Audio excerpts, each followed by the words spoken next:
ఇగో సా వచ్చింది. చెప్పు. కేసు అయిపోయిందన్నావు, ఇంకా నడుస్తూనే ఉంది. సుప్రీంకోర్టు ఆర్డర్ ఇచ్చిందంట, దానికి నేనేం చేయాలి? నీ తప్పు అంటలేను, మరి నా సంగతి ఏంది? మా ఇంట్లో నన్ను వేరే పెళ్లి చేసుకో అంటురు. మాటి మాటికి వేరే పెళ్లి అని సంపకో.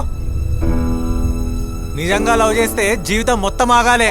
నాది నిజమైన లవ్వే, కానీ 60 ఏళ్ళు వచ్చినాక పెళ్లి చేసుకుంటే ఏం లాభం? ఒక ముద్దు ముచ్చట ఉండకూడదా? నీకు ముద్దు ముచ్చట కావాలనా? అయితే పో, వెళ్ళి పెళ్లి చేసుకో. నువ్వెవరిని చేసుకుంటావో నేను కూడా చూస్తా. పార్షిగుట్టలా నాకంటే మంచోడు దొరకడు. నాకేం తక్కువ? పార్సిగుట్ట కాకపోతే పంజాగుట్ట, పంజాగుట్ట కాకపోతే యాదగిరి గుట్టలో దొరుకుతాడు. నువ్వు ఏ గుట్టగాడికి పోయినా నీకు గొట్టంగాడే దొరుకుతాడు. అందరు నీ లెక్కుంటారనుకుంటున్నావా? నాకు ఆల్రెడీ దుబాయ్ సంబంధం కూడా వచ్చింది. పీకినవుతి దుబాయ్ సంబంధం అంట. దుబాయ్ సంబంధం అద్దంలా నీ ముఖం చూసుకున్నావా? నీకంటే మంచిగానే ఉంటుంది నా ముఖం. ఆ దుబాయ్ పిల్లగాని పెళ్లి చేసుకుని చూపిస్తా, అప్పుడు నువ్వే ఏడుస్తూ కూర్చుందు గాని. నన్ను పెట్టే ఫోన్.